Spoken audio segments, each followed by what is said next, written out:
Hey guys, Todd here with HobbyLink Japan, and today we're going to take a look at the second release of these video game console plastic model kits from Bandai, and this one is the Best Hit Chronicle Sega Saturn. Now this is a 2/5 scale kit, so it's kind of an odd scale coming from 1/144 scale Gundams and what have you, but yeah, 2/5 scale, and this is the HST 3200. Now, some of you out there might already know the Saturn in this thing that is rotating here in front of your eyes might not look familiar, and that is because this is the color that the system originally launched in here in Japan, which is this kind of this odd looking grayish type of color. Now in America, we had the Sega Saturn was released in a black color that was pretty much the same as the Sega Genesis and the Mega Drive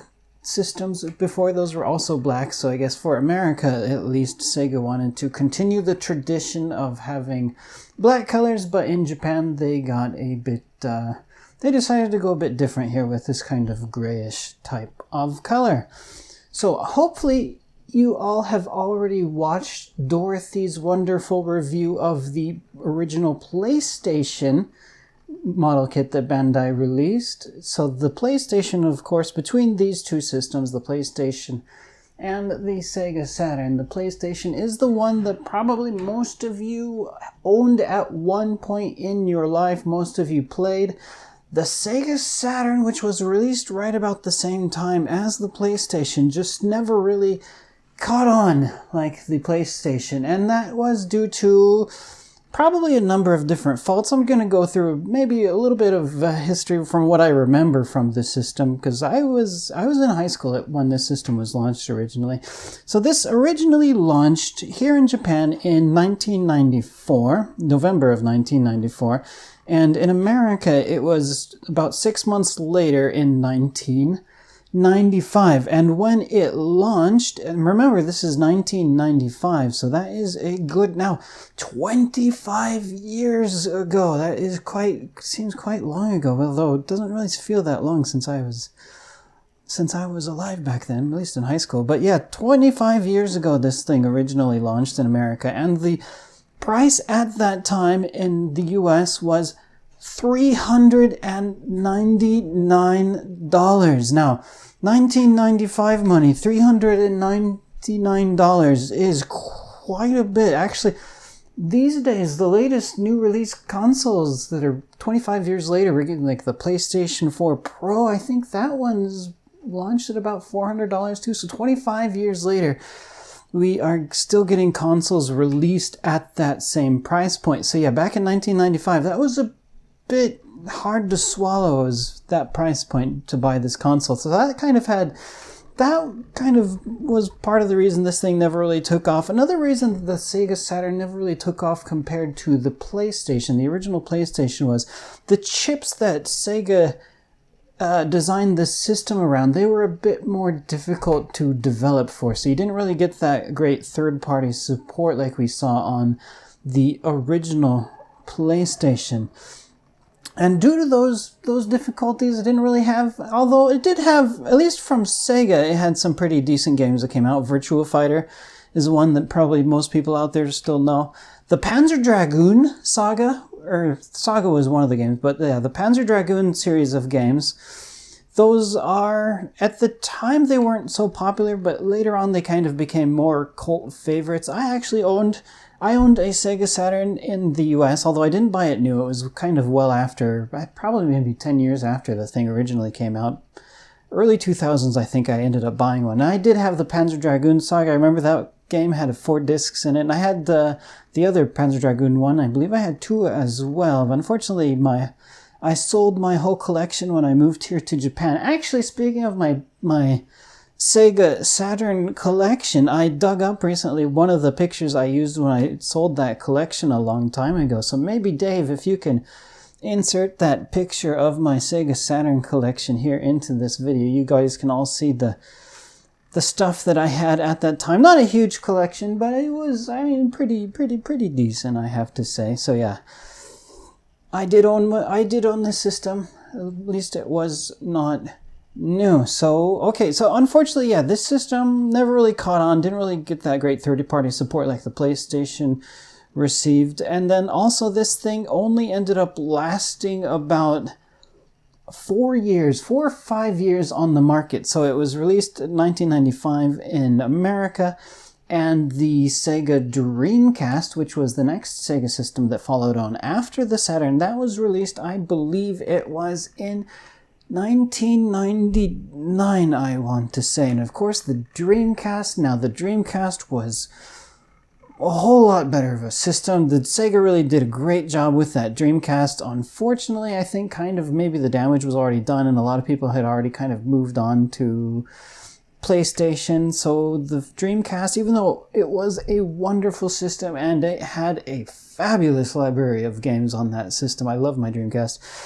Unfortunately, the Dreamcast that marked the end of Sega as a console manufacturer, and then they just transitioned to being a third-party game makers, and that's currently what they are today. All right, so let's get into actually talking about the kit itself. Yeah, a lot of this is going to be pretty similar to what Dorothy talked about in her PlayStation video, so please be sure to check out that video as well. There are some slight differences. I'll go ahead and take a look at this little controller here first. You can see just how tiny this little thing is. That is kind of quite cute. Now, the Japanese controller did have a different shape to the one that was released in America. I remember the American one was a bit more blocky-ish looking to it, but yeah, it's cool. The buttons are molded in different colors here from the controller itself. Unfortunately, the buttons, they do not move at all. There is no play to the buttons there. They're just kind of there for decoration. Here's the back of the controller. Now, Dorothy chopped her wire down. I decided, oh, why not? I'm just going to leave.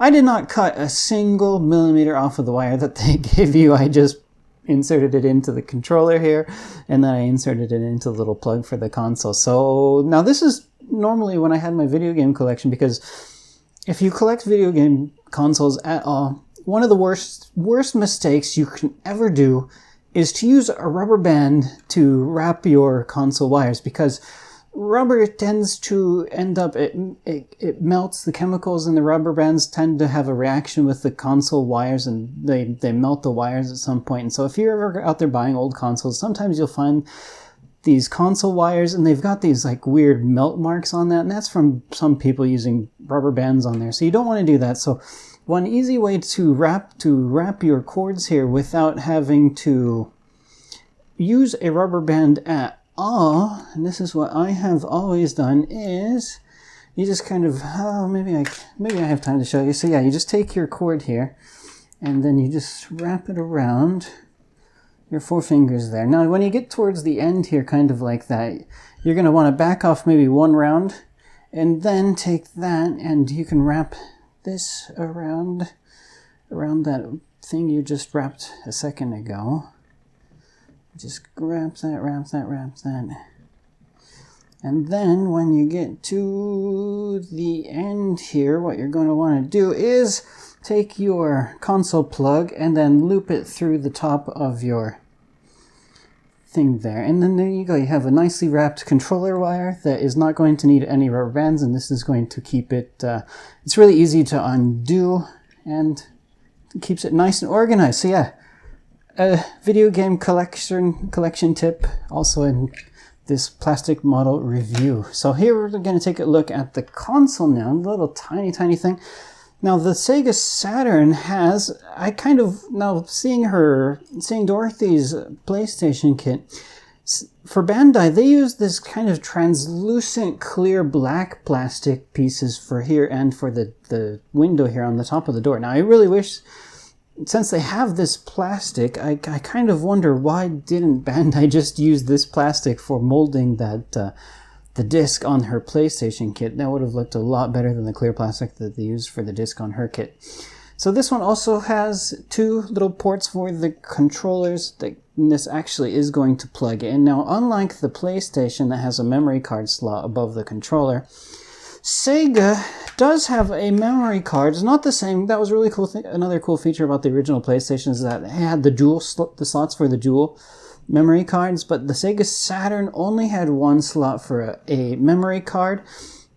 And the memory card was pretty much nearly identical in shape and size to an original Sega Genesis Mega Drive cartridge. So it kind of makes me wonder, like, at some point in the design process, I do have to wonder if Sega was originally intending for the Sega Saturn to maybe also be able to play Mega Drive cartridges by being able to plug them in, but unfortunately that just was not happen. This is only here for the memory card, which you would slot into this. Now, this slot, unlike the PlayStation, which had the door that would flap open and close when you inserted the memory card, this one, you are going to have to build it. Now, they give you an option, which is kind of interesting, I think. They give you the option of building it with the memory door closed, or let me open up this manual here so you can see the option here in the video. So yeah, here you go.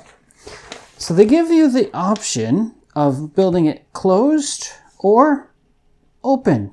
Now, they do not give you a memory card with the Sega Saturn kit, unlike that PlayStation kit, however. So I'm not sure what the point of building this thing in the open position really would be, to be quite honest. I'm kind of a bit sad that they did not include, here you can see all the different parts that they did include. Kind of a bit sad that they did not include the parts for a memory card. Now, this is already built, so you can't see this. So I'm just going to show it here on the manual, but it is kind of cool that actually inside of the console, they do have a little green memory board. Now, there is no black chips on the side of it. This is just one solid green board that goes on the inside. But yeah, you have like the inner chips of the console itself. They're all molded here in plastic. So that was kind of quite a cool feature, I think.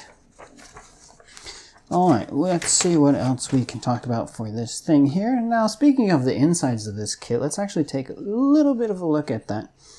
So just like that PlayStation kit, this one here also has an accessible door on the back, although on the PlayStation that was kind of for the expansion port.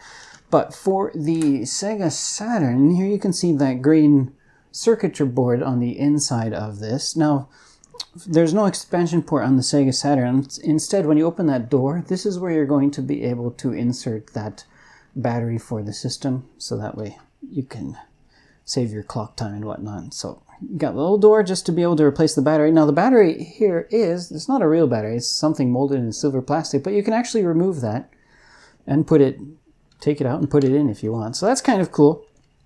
Now we've got the normal kind of standard sticker that talks about what kind of voltage it is, the serial number 1. If you actually had a serial number 1 Sega Saturn, that would be quite the collector's edition. You got your power ports as well as your video outputs. Now on the bottom of this console, you can kind of see, it might be hard to see, but there's that green circuit board that is peeking through the vent holes on the bottom here, and you also have more of the kind of warning type service sticker on the bottom here. So that is kind of quite cool. So let's take a look at the buttons here. You got the power button as well as your reset button, which would be on this side here, as well as the open button. So let's go ahead and open this up. Now this should open up with like a spring load if you actually had the real system, but just like the PlayStation, there's no spring on here to open this up automatically. So you will have to just push that button and it just pops it up a tiny bit, and then you can take your finger and open it right on up. So another thing, unlike that PlayStation kit, is they did give us stickers for 3 different game options to choose from. Now I went with Sakura Wars 2, and that is because I just built those other Sakura Wars kits not too long ago, so because I built those kits, I went ahead and went with that one. But we also have option 4, Virtual Fighter, and Nights into Dreams. So 3 really famous games that came out for the original Sega Saturn. You have your choice in the back side here. This is just another sticker. Well, yeah, it's a pretty decent looking thing, even with just stickers, I gotta say. So that's kind of quite cool. There you go. Let's pop that back on the inside there. So yeah, just like the PlayStation as well, there's a clear piece there for that disk ROM, or the disk drive laser, where it would read the disk. So that's kind of cool. Quite cool indeed. All right, so speaking of stickers, so you did have the stickers for this. Now there is a bunch of these other stickers too. I'm really just not the biggest fan of these stickers. Now I did put the one on the power or the disc open button here. And actually, I put one on. I said, hey, I don't want to do this. So I gave up. So yeah, I did put one here for the open button, but yeah, you've got the other one. So like here on the top where you can put that Sega, then you can put the Sega. See, at least for that PlayStation kit, the stickers kind of had you had some colorful ones to choose from, but these are all just kind of light and dark gray, so it didn't really make a huge bit of difference, I think. So there's a Sega Saturn. It's going to put that there. I do hope that eventually Bandai maybe releases another version of this kit that is in the colors of the American release version. They will have to mold a new controller for that, though, if they ever do. Alright, so let's talk about the size. I do like the box for this console. This console, the box art, just like the PlayStation one, it kind of mimics the original, the colors for the original Sega Saturn when it launched here in Japan, not the American box art. Now, speaking of this console here in Japan, last weekend I went to a kind of a recycle type shop, and I was just there. I wasn't even there to look for this, but I happened to find this in a junk corner, what they call a junk corner.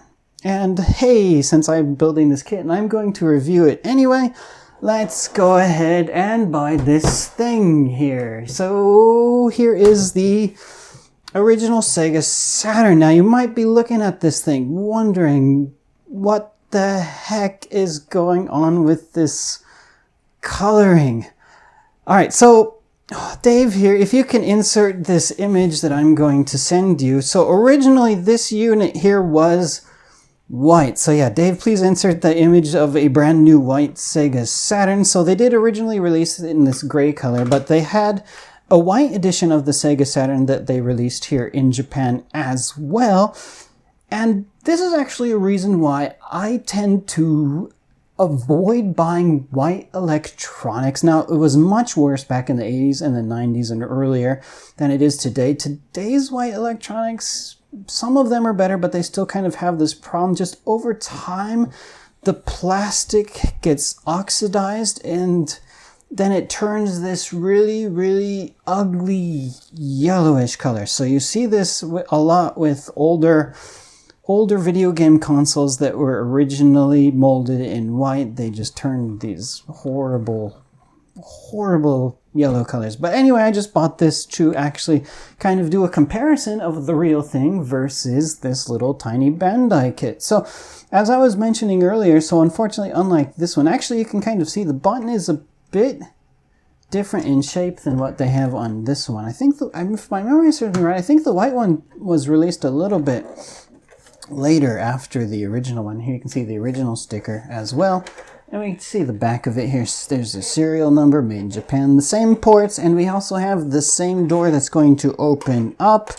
And we can see just how close these two are. Let's open up the one. So here is going to be the original battery slot. Now there is no battery on the inside of this one. This is just kind of junky. I did not pay a whole lot for this, to be quite honest.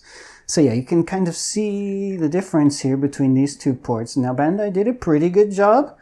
You can see the green board down on the underside there. Although of course they actually have all the black bits on the black bits above it. Now even that the metal shielding here, even the metal shielding is nearly identical to what they have on the plastic kit. So that is kind of quite cool to see.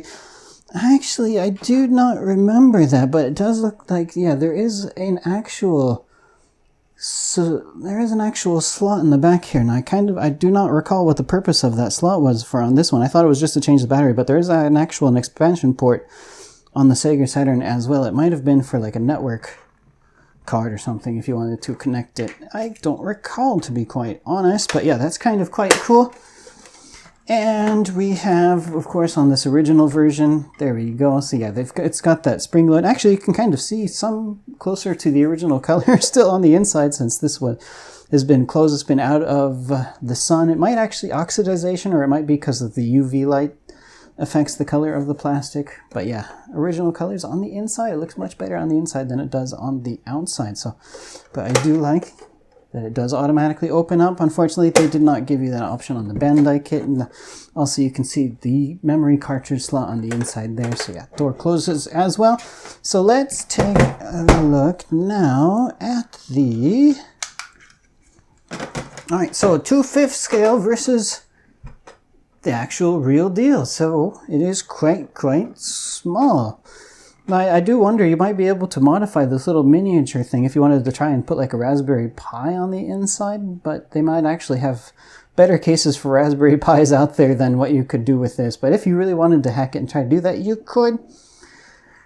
But yeah, for this one, so this is a junk unit. Now, it didn't come with any cables. It didn't come with a controller. It didn't come with any games in it. It was just, I just bought it just basically how you were seeing it right here. So maybe I'll try to hunt down some cables, try and plug it in, see if it does work, but my guess is that it probably does not. That's okay, I didn't spend a whole lot to buy this thing. This might actually make a pretty good case for building like a small form factor PC. Just rip out the internals into it, and that might be cool. Although, of course, I would not put this in its current state sitting anywhere close to my TV just because of how ugly that color is, but it might be good to tear it down and just give it a repaint.